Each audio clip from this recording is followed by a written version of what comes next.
I remember the first time I saw him. Maxwell Granger. He walked into the main office like he'd just been handed the world on a silver platter. Black tailored suit. Rolex gleaming. Confidence dripping from every inch of his 6-foot frame. And not a single clue about what we actually did. "Call me Max," he said, flashing a grin that didn't quite reach his eyes. "I like things lean, fast, and efficient. We're going to do great things, starting now." There was a beat of silence. Then the kind of forced clapping you only hear in company town halls and kindergarten performances. I stayed quiet, arms crossed. I'd been with Nexora Systems for nearly 9 years. I'd outlasted 2 CEOs, 4 restructurings, and a corporate buyout. I knew how to play the game. But Max, he was about to learn. The first week was chaos. Max canceled our regular project review meetings and replaced them with vision strategy syncs. He fired 3 mid-level managers by Thursday, 2 by email. Then he started making changes to our flagship software product, despite not understanding the system architecture. That product, by the way? I built it. 6 years ago, after a failed acquisition nearly tanked us, I designed a new back-end infrastructure. Streamlined, secure, scalable. And I didn't just design it. I patented the system under my name. A protective move encouraged by the previous CEO who said, "Emma, if you ever leave, we'll be begging you to come back." It was buried in my employment contract. Just another clause most execs never bother reading. But Max hadn't read a thing. By the second week, he started calling me tech lead, instead of my actual title, Director of Systems Architecture. Small insult, but telling. He avoided eye contact in meetings, interrupted me mid-sentence, and praised junior staff for ideas I'd already presented. Classic power play, demean, discredit, dismiss. I kept my cool. I always do. But I started documenting everything. Then came Friday morning. Max strolled into my office, leaned against the doorframe like he was starring in a bad corporate drama, and said, "Emma, can we talk?" I gestured toward the chair across from me. He didn't sit. "I'm going to be blunt," he said, in the tone men use when they think honesty is a favor. "You've been here a long time, maybe too long. Things are changing and we need people who move at a different pace." I raised an eyebrow. "Meaning?" "Meaning, I'm letting you go. Effective immediately. We've decided your position is redundant. You'll get a severance package, of course. HR has the paperwork." It was so rehearsed, so smug, I almost laughed. Instead, I leaned back in my chair and looked at him. Really looked at him. He had no idea. No idea what I owned. No idea what that one line in my contract meant. No idea that without me, without my explicit written consent, the company couldn't legally continue using the system running 82% of its operations. But I didn't say any of that. I just smiled. A calm, polite, deliberate smile. "Understood," I said, standing to shake his hand. He didn't take it. Just nodded and turned away like he was already done with me. As he walked out, he threw one last comment over his shoulder. "I'm not about to spend a dime on an incompetent employee who peaked 5 years ago." My smile didn't falter. "Good luck, Max." He paused at the door, probably confused by how calm I was. Then he left. I packed my things slowly, methodically. A few personal items. A plant I'd somehow kept alive for 5 years. A USB stick with nothing on it but photos from the last team offsite. As I walked through the open plan office, a few heads turned. Some people looked away, embarrassed. Others gave me small, sympathetic nods. No one said anything. That's how fear spreads in places like this. Quietly. By the time I got to my car, my hands were trembling. Not from sadness, from adrenaline. I wasn't angry. Not yet. I was curious. How long until they realized what they'd done? I knew the answer. Monday. The weekend passed like a slow brewing storm. Quiet, heavy, and laced with static. I didn't tell anyone I'd been fired. Not my sister, who always said I worked too hard. Not my best friend who would have shown up with red wine and a 5-point revenge plan. And definitely not my ex-husband, who had once called me too intense and married to your work. I needed silence, space, perspective. Friday night, I went for a long walk around the city, past the quiet cafes and closed bookstores, letting the cold night air numb the sting of betrayal. I wasn't mourning the job. I was mourning the insult, the ignorance. The idea that someone who had never written a line of code could walk in, strip away years of sweat and sacrifice, and call it redundant. By Saturday morning, I was ready to work. I pulled out the contract from my personal files. It was all there, in black and white. The patent listed under my name. The clause, reviewed and notarized. A carefully worded section that gave me full rights over the architectural system I had built. Nexora had a licensing agreement for its use, one that required my explicit participation for renewal, updates, or scaling. And that agreement? It was due for renewal. Monday. I let out a small laugh. Not because it was funny, but because the timing was poetic. By 3 p.m., I'd sent an email to Nexora's legal department, not from my old company account, which had already been deactivated, but from my personal address. The subject line was simple. Notice of intellectual property usage expiration. Immediate attention required. I kept it factual. Calm. No drama. Just a reminder that, per our licensing agreement, the company's right to use the system would expire at midnight Sunday unless renegotiated directly with me, the patent holder. Failure to comply would constitute a breach of IP law, and continued use beyond that point would trigger legal consequences. I signed it formally, professionally. Emma Langford, inventor, Nexora Backend Architecture Vice, 2.3 patent number US 9347901B. I CC'd their legal counsel, our old CTO, and, yes, Max. Then I closed my laptop and went for a run. 4 miles through foggy side streets, dodging tourists and street vendors, feeling the tension bleed from my body. By Sunday afternoon, my phone had started to light up. 2 missed calls from a number I didn't recognize. 1 voicemail from HR. Emma, we're hoping to clarify something regarding your separation agreement. Another from legal. Please contact us at your earliest convenience to discuss terms of your prior agreement with the company. And finally, late that night, an email from Max himself. Subject: urgent.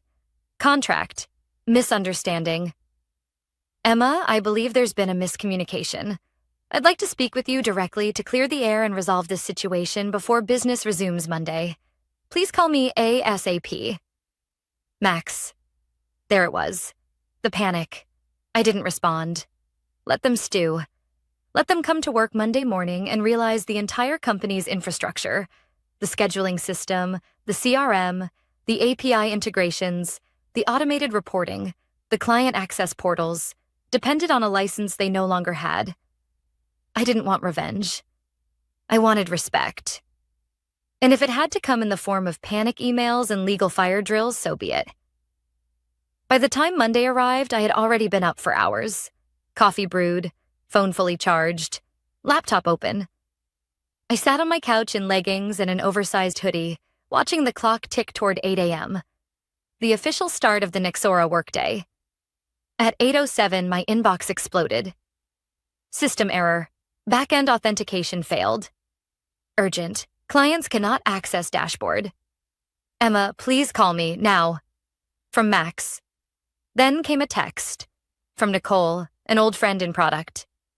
Nicole, did you do this? Please tell me you did this. Max is losing it. Whole system's down. Meetings canceled. Clients calling nonstop. The board's been looped in. I smiled. Not out of malice. Out of clarity. This wasn't sabotage. This was what happened when people in power assumed competence without proof and dismissed value without understanding it. At 8:31, my phone rang. This time, I answered. Emma? Max's voice cracked through the speaker, forced calm layered over full-blown panic. We need to talk. I had no idea about the patent situation. Let's get you back in the office and... I cut him off gently. I'm happy to talk, Max. But not about a job. We're discussing licensing now, as an external partner. Silence. Emma? He said again, voice lower. Let's not make this personal. Oh, I replied. It's not personal. It's contractual. Then I hung up. And just like that, the real negotiation began.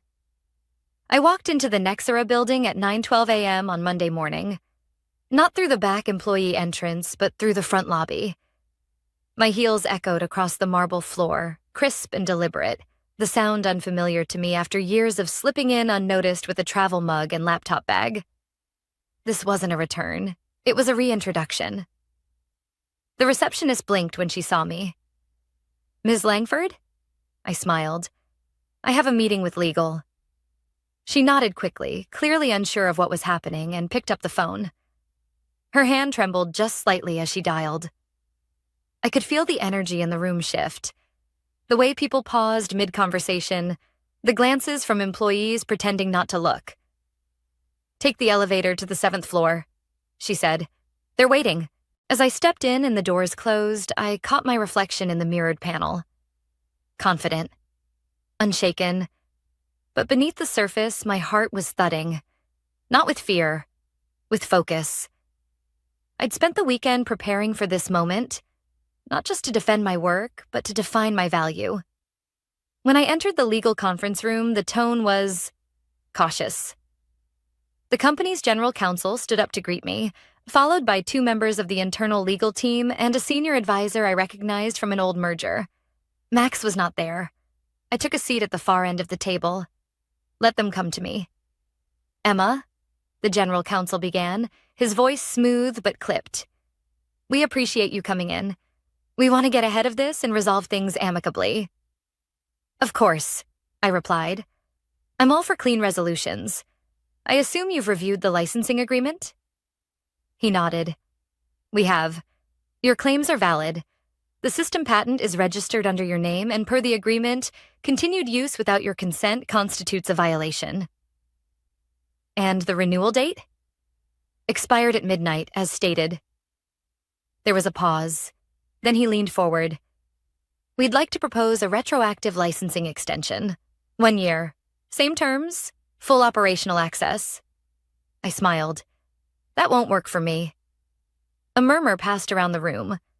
The advisor scribbled something in a notebook. I'm not here to return to the same terms, I continued calmly. I'm here to renegotiate, fairly. You're currently experiencing downtime, correct? They hesitated. I've been told it's affecting all client-facing platforms, internal reporting, and developer access. The general counsel finally nodded. Yes. So let's talk numbers, I said. I want $1.2 million for the next 12 months.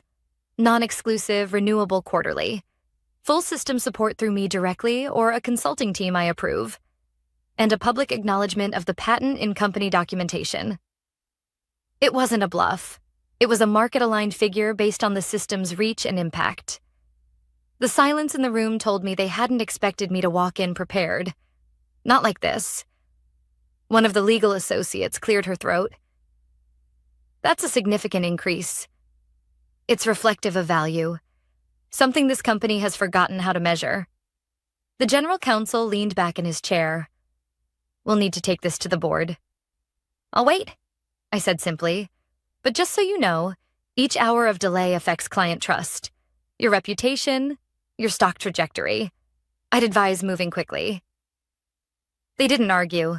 At 10:03 a.m., as I waited outside the conference room with a bottle of water and my phone on silent, I spotted Max pacing the hallway just beyond the glass. He hadn't seen me yet. When he finally did, his expression froze. Then it shifted, first to confusion, then to something else. Recognition. He walked toward me, his steps slower than usual, controlled. Emma, he said, his voice forced into civility. I didn't expect you'd come in person. No, Max, I replied evenly. You didn't expect a lot of things.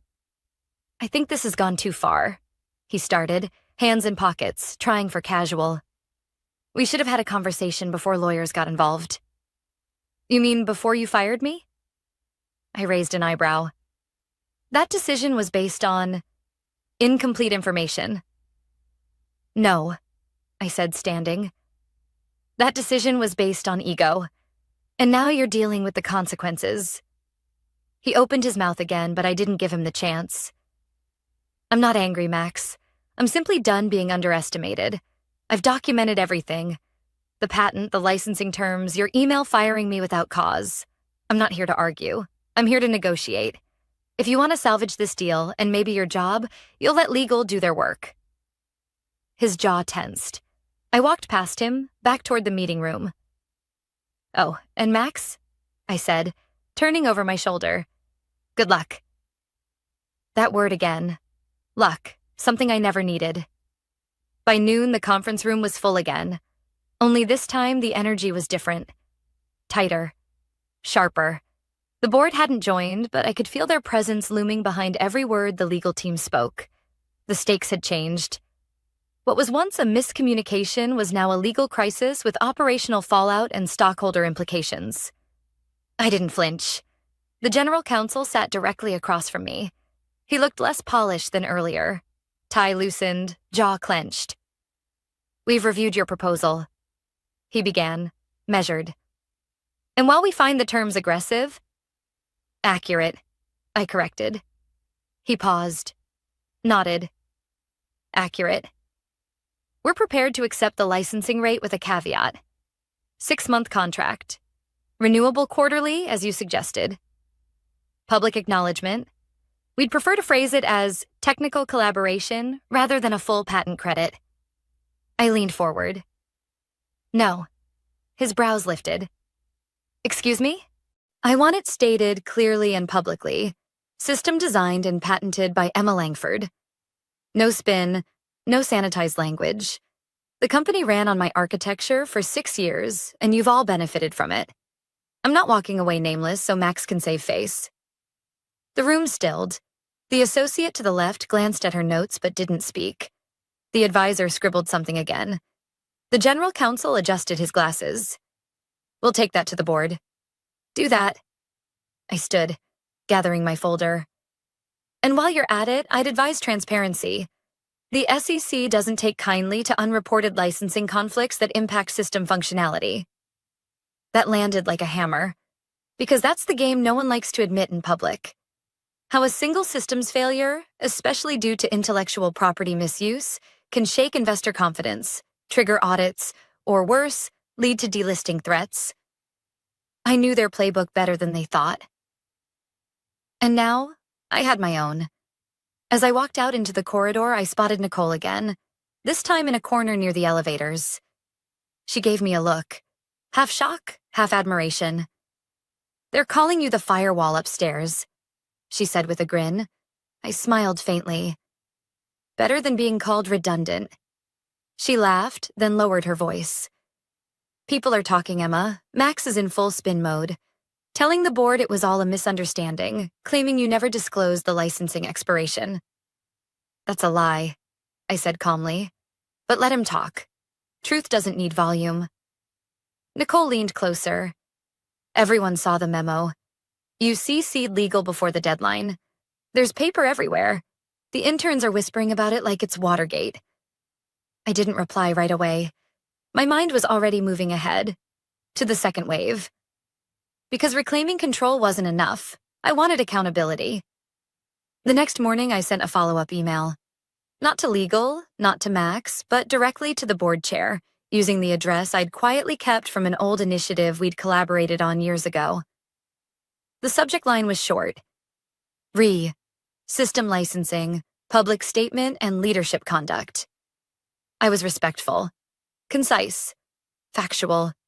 I outlined the scope of the patent and its operational necessity, the termination and licensing conflict timeline, Max's decision to fire a key systems architect without reviewing internal IP obligations, the false narrative he was now pushing.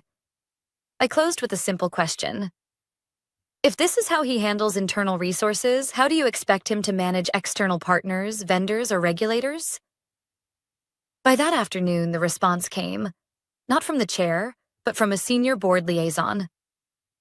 Emma, thank you for your clarity and professionalism. Please know that we take this seriously. We'll be reviewing the matter internally with all documentation you've provided. In the meantime, we support the licensing arrangement and expect it to be finalized within 48 hours under the terms you've proposed. We regret that the company's leadership did not recognize your contribution sooner. I stared at the message for a moment, then leaned back in my chair. It wasn't a public apology, but it was a shift. Not just in the narrative, but in the power dynamic. Later that night, I got a message from Nicole again. Nicole, Max is freaking out. The board's meeting early tomorrow. His assistant said he's been calling in favors, trying to control the story. I typed back slowly. Me. Let him try. I've got the truth. And a paper trail longer than his resume. The next day would be more than a license deal. It would be a reckoning. The board met at 9 a.m. sharp on Wednesday morning. By 9:23, I was looped in. Not by Max, not by legal, but by the board chair himself. The email was brief, but the tone was clear. Please join us for a closed session at 11 o'clock. Your insight will be valuable to the ongoing discussion. That word again, valuable. 2 weeks ago, I was incompetent. Now I was valuable. The irony would have been funny if it weren't so revealing. At 10:55 a.m., I entered the executive boardroom on the top floor of the Nexora building, a room I'd only stepped into once before, years ago, when presenting a system upgrade roadmap with the previous CEO. Back then, I stood in the corner, unnoticed. Today, I walked straight to the chair reserved for me. No hesitation. Max was already seated on the opposite side, arms crossed, phone face down on the table like a prop he wasn't allowed to touch. His tie was perfect, his smile rehearsed, but the worry in his eyes? That wasn't staged. The board chair opened the session with formalities, then turned to me. Emma, thank you for joining. We've reviewed the licensing terms and your documentation. We'd like to hear your perspective, briefly, before we deliberate. I nodded. Of course. I stood, unfolded my notes, but didn't read from them. Instead, I looked each board member in the eye and said, leadership is not about control. It's about clarity, about knowing the systems that power your company, technical or human. When a new executive enters a system they don't understand, they have two choices: listen or bulldoze. Max chose the latter. Max shifted in his seat but didn't interrupt. He called me incompetent, fired me without a review, then ignored the legal implications of the infrastructure he relied on to keep the company running. What's worse, he only started listening after a failure, after the servers went dark and clients started calling. I let that sit. Everything I did, every system I built was designed to protect this company. But no system can protect you from arrogance. And if your CEO doesn't understand the architecture of your operations or the value of the people behind them, you're not just at risk legally. You're at risk fundamentally. Silence.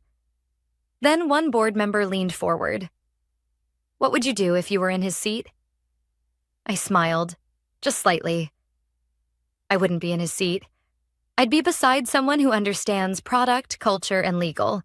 I'd build a leadership model that values collaboration over control, and I wouldn't wait for a lawsuit to start respecting the people who keep this place standing. There was a pause. Then the chair cleared his throat. Thank you, Emma. You can wait outside while we deliberate. I stood, nodded to each of them, and left the room. 10 minutes later, I heard raised voices through the wall. Not mine, Max's. He was unraveling, deflecting, blaming legal, the CTO, even HR. That was his last play. Shift the blame until it evaporates. But this time, it didn't work. At 11:47 a.m., the board chair stepped out. Emma, we've concluded our session. We'd like to speak with you again. Privately. I followed him back inside. This time, Max was gone. The chair sat down and folded his hands on the table. Effective immediately, he said. Maxwell Granger has been placed on administrative leave pending formal review. We'll be issuing a revised statement to staff, clarifying the situation and publicly recognizing your contribution to Nexora's infrastructure and recovery. He handed me a printed draft of the official message. I read the first line aloud. We acknowledge Emma Langford's leadership, innovation, and intellectual property as vital to Nexora's success. It hit me harder than I expected. Not because I needed the recognition, but because I knew how many women in tech never got it. How would you like to proceed? The chair asked. I've already agreed to the licensing, I said, but I'd also like to offer consulting. Short term. No full-time return. I want autonomy, and I want to help you build protections so this never happens to anyone else. He nodded. Consider it done. I stood, and as I turned to leave, he added, Emma? Yes? You didn't just protect the system. You saved the company. I gave a soft nod. I know. As I walked out of the room, the weight that had clung to me for days began to lift. Not all at once, but in pieces, like armor I didn't need anymore. In the hallway, Nicole was waiting. He's gone? She whispered. I smiled. He's suspended, for now. And you? I looked down the corridor toward the glass walls of the floor I used to work on. I'm just getting started. The internal announcement went live at 2:03 p.m. on Friday. Effective immediately, Maxwell Granger has been placed on administrative leave pending a full investigation into recent management decisions, including termination procedures and contractual oversight. Nexora Systems also formally acknowledges Emma Langford as the architect of our core infrastructure. Her patent and licensing terms are now part of our official operating agreement. We are grateful for her continued partnership and leadership through this transition. The message was simple. But inside the company, it hit like a thunderclap. By the time I left the building that day, the silence in the hallways had turned into cautious smiles, quick nods, murmured, congrats from people who hadn't made eye contact with me in weeks. It wasn't vindication I was after. It was acknowledgement. And more than that, it was change. The following Monday, I met with legal again. This time, not as a crisis point, but to propose a new framework. A system that would safeguard internal innovations and protect employees from leadership malpractice. It included automatic IP contract reviews during leadership transitions, anonymous whistleblower reporting tied directly to board oversight, a mentorship program for junior engineers focused on ownership, credit, and boundary setting. I didn't want to just leave with a win. I wanted to leave something behind. Within a week, the consulting agreement was finalized. I would stay on for 90 days, helping stabilize the system post-panic and prepare the next lead architect to take over. My terms, my pace. People still asked me if I was coming back full-time. The answer was always no, because even though I loved the work, the company had changed. And so had I. One afternoon, 2 weeks into my new role, I stood outside the building after a long meeting and noticed a group of interns walking by. One of them, a young woman with thick glasses and a nervous smile, paused when she saw me. Are you Emma Langford? She asked. I nodded. Her face lit up. I just wanted to say thank you. What you did, it's kind of legendary. We talk about it all the time in the Slack channels. You made it okay for people to speak up. I smiled, genuinely. Then keep speaking up, I said. Don't wait for permission.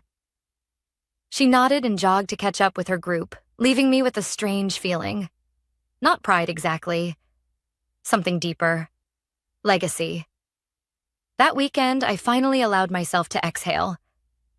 I took a train out of the city, switched off my phone, and watched the world blur past the window. For the first time in months, my mind wasn't looping strategy or contingency plans. Just silence. Peace. That night, I journaled for the first time since this all began. One line stood out. I was never asking for power. I was asking for recognition. And when they couldn't give me that, I made my own table instead of begging for a seat at theirs. In the weeks that followed, news trickled out. Max's leave became permanent. The official language cited irreconcilable leadership differences. There were whispers about other complaints, other terminations swept under the rug before mine. The company's culture began to shift, slowly but visibly. Exit interviews were being restructured. Internal training now included IP awareness. And for the first time, credit attribution was baked into engineering milestones. A few execs tried to rewrite the story. Emma was always part of the team, one said on a panel. We've always valued her expertise. I didn't correct them. I didn't need to. The people who mattered knew the truth. So did the code. The architecture I built still held, and my name was finally where it belonged, on the system, in the credits, and in the story. Months later, I received a handwritten letter from the board chair. Emma, you changed how we think about leadership, not by fighting, but by standing firm. Thank you for showing us what real authority looks like. David. I kept it in the same drawer where I'd once stored my severance papers, a reminder of where I'd started and where I refused to end. Today, I lead my own consulting firm. I work with companies who want more than flashy leadership. They want sustainable systems and empowered people. I choose my clients carefully. I set my own boundaries. And I never sign anything without reading the fine print. Because in the end, this story wasn't about revenge. It was about value, visibility, and the quiet, steady strength of someone who refused to disappear when the system tried to erase her. So to anyone out there who's ever been underestimated, pushed aside, or labeled difficult for simply knowing their worth, here's my advice. You don't need to shout to make an impact. You just need to know who you are and never hand that power over to someone who doesn't. Because when they fire you thinking they've silenced you, all they've really done is light the match.